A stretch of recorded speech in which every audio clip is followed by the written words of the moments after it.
सुप्रभात सभी छात्रों को। एक गीत वर्षा का कविता की समझ हमने पूर्ण की। अब उसका अभ्यास और स्वाध्याय हम आज देखेंगे। आपने कठिन शब्द अपने काव्य में लिख लिए होंगे। वो कठिन शब्द आपको लर्न भी करना है, परीक्षा में पूछे जाते हैं। तो सबसे पहले श्रुत लेखन है। श्रुत लेखन आपको केवल पढ़ना है उच्चारण के लिए। और पहला प्रश्न है मौखिक प्रश्न। मौखिक प्रश्न में पहला प्रश्न, थोड़ी देर पहले कैसा मौसम था? उसका उत्तर है थोड़ी देर पहले धूप का मौसम था। थोड़ी देर पहले धूप का मौसम था। दूसरा प्रश्न, सूरज अपने घर चला। दूसरा प्रश्न सूरज कहाँ चला गया? सूरज अपने घर चला गया। तीसरा प्रश्न, आसमान में क्या चमक रहा था? आसमान में बिजली चमक रही थी। आसमान में बिजली चमक रही थी। चौथा प्रश्न है, बालक कहाँ जाना चाहता था?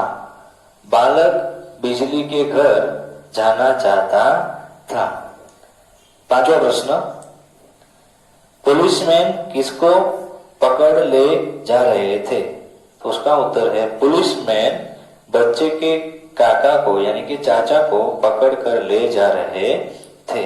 अब पाठबोध का जो प्रश्न है, यहाँ पर एक एक वाक्य के प्रश्नों के उत्तर है वो पूर्ण हुए। अब पाठबोध का पहला प्रश्न आशय स्पष्ट कीजिए। आशय यानी कि भावार्थ स्पष्ट कीजिए। या तो परीक्षा में पूछा जाता है निम्नलिखित पंक्तियों का अर्थ स्पष्ट कीजिए, भावार्थ स्पष्ट कीजिए, आशय स्पष्ट कीजिए। ये सब एक ही है, सेम वर्ड है। तो पहली जो पैराग्राफ है, पहली जो दो लाइनें हैं पंक्तियां, किसने फोड़े घड़े बादल के की है इतनी शैतानी? तो यहाँ पर प्रस्तुत पंक्तियों में कवि कहते हैं कि आजादी के दौरान जेलों में कैद स्वतंत्रता सेनानियों का बच्चा अंग्रेजों के आतंक से भयभीत होकर कहता है, आसमान में चमकती बिजली को देखकर सोचता है कि अभी अभी तो धूप थी, अचानक बारिश कहाँ से होने लगी? किसने बादल के घड़े फोड़े हैं कि इतनी शैतानी किसने की? अचानक बारिश होने के कारण इतनी शैतानी किसने की? दूसरा है, जोर जोर से गरज रहे हैं बादल है किसके काका, किसको डांट रहे हैं, किसने कहना नहीं सुना माँ का? इस पंक्ति में कवि कहते हैं कि आजादी के दौरान जेलों में कैद स्वतंत्रता सेनानियों का बच्चा अंग्रेज के आतंक से भयभीत होकर कहता है, ये बादल किसके हैं? इनके माता पिता कौन है जो जोर जोर से गरज रहे हैं? इसमें से किसने अपनी माँ का कहना नहीं माना है? किसको डांट पड़ रही है? शायद जिसने माँ का कहना नहीं माना होगा। अब तीसरी पंक्ति है, पुलिसमैन अपने काका को फिर न पकड़ने आएंगे, देखेंगे तलवार दूर से ही यह सब डर जाएंगे। तो यह पंक्ति में कवि कहता है कि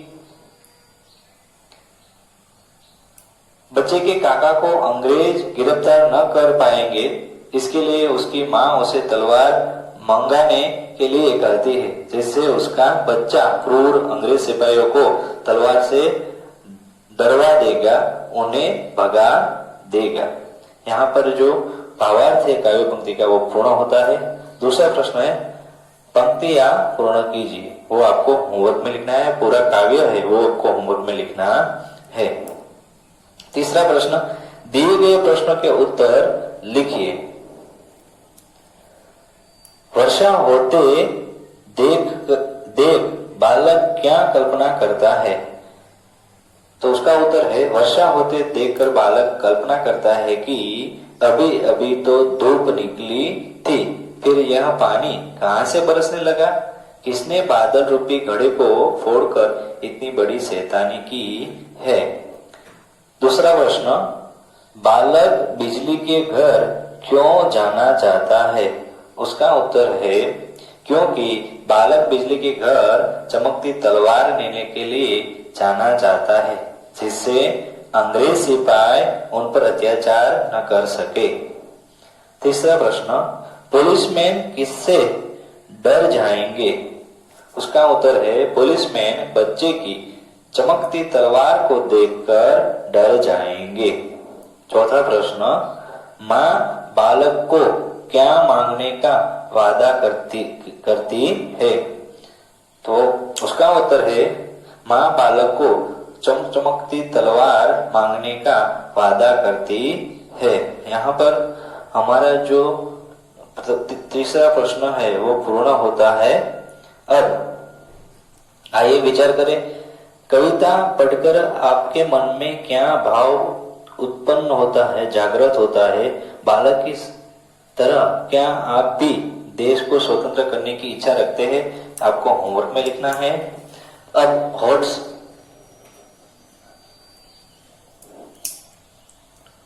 पता लगा कर लिखिए, वर्षा के समय आसमान में बिजली क्यों कड़कती है? वो भी आपको होमवर्क में लिखना है। अब काव्यांश पर आधारित प्रश्न, नीचे दिए गए काव्यांश को पढ़कर पूछे गए प्रश्न के उत्तर लिखिए। तो यहाँ पर जो काव्यांश दिया गया है उनके प्रश्न है वो आपके उसके उत्तर लिखना है। तो पहला प्रश्न है, बादल के घड़े फोड़ने का क्या अर्थ है? तो उसका उत्तर है बादल के घड़े फोड़ने का अर्थ है कि अभी अभी तो धूप थी, सब कुछ ठीक ठाक था, लेकिन अचानक यहाँ पानी कैसे बरसने लगा? क्या किसी ने बादल के घड़े को फोड़ दिया? अर्थात अंग्रेजी आतंक फैला रहा है। दूसरा प्रश्न, सूरज की माँ ने उसे घर के अंदर क्यों बुला लिया होगा? उसका उत्तर है शायद सूरज की माँ जोरदार हो रही बारिश तथा बिजली की चमकती तलवारों को देखकर डर गई होगी, इसीलिए उसने उसे घर के अंदर बुला लिया होगा। अब तीसरा प्रश्न, सूरज के दो पर्यायी शब्द लिखिए। तो सूरज के दो पर्यायी शब्द में पहला शब्द है रवि और दूसरा है सूर्य। अब चौथा प्रश्न है, शैतानी शब्द का अपने वाक्य में प्रयोग कीजिए। तो उसका वाक्य प्रयोग, शैतानी जो शब्द है उनका वाक्य में प्रयोग करना है। बच्चे बचपन में बहुत ही शैतानी करते हैं। अब भाषा से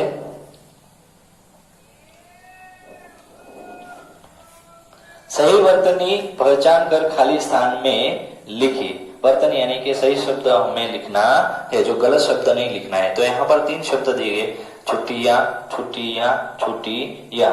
तो इसमें सही शब्द है छुट्टियां। दूसरा है प्रकृति, प्रकृति एंड प्रकृति। तो प्रकृति यहाँ पर दीर्घ है, यहाँ पर 2 रस्व है, यहाँ पर 1 है, वो सही है प्रकृति। इसी तरह बच्चे, परेशानी एंड क्योंकि, ये सब सही शब्द है, यहाँ पर मैंने हाईलाइट किए हुए हैं। दूसरा प्रश्न है, नीचे दिए गए शब्दों के 2 पर्यायवाचक शब्द लिखिए। पर्यायवाचक शब्द लिखिए या तो समानार्थी शब्द लिखिए। सभी शब्द एक ही जैसे है। सूरज, सूरज का समानार्थी शब्द यानी कि पर्यायवाचक शब्द है रवि, सूर्य। तलवार तो खड़ग और असी। पानी तो जल और अंबु। धरती तो भू और दूसरा है पृथ्वी। बादल तो मेघ और जल। बिजली तो विद्युत और तड़ी। तीसरा प्रश्न, नीचे दिए गए संज्ञा शब्दों के लिए उपयुक्त विशेषण शब्द लिखिए। एक विशेषण हम 7th स्टैंडर्ड में सीख चुके हैं। जो वाक्य में विशेषता दिखाता है उसे हम विशेषण कहते हैं। हवा तो कैसी है? ठंडी हवा। तो ठंडी है वो विशेषण है। बरसात, रिमझिम, रिमझिम बरसती हुई बरसात। तो रिमझिम है वो बरसात, रिमझिम है वो विशेषण है। आसमान, नीला आसमान। कड़ी धूप, दयालु अम्मा। चमकती तलवार। क्रियाकलाप से बातों बातों में पत्र पत्रियों में वर्षा पर आधारित कोई रोचक कविता पढ़िए और उससे कंठस्थ कीजिए। वो हमें नहीं लिखना है, कैंसल है। मेरी कलम से प्रत्येक मौसम का अपना ही आनंद होता है, किंतु कोई एक ऐसी मौसम हमें बेहद पसंद होती है।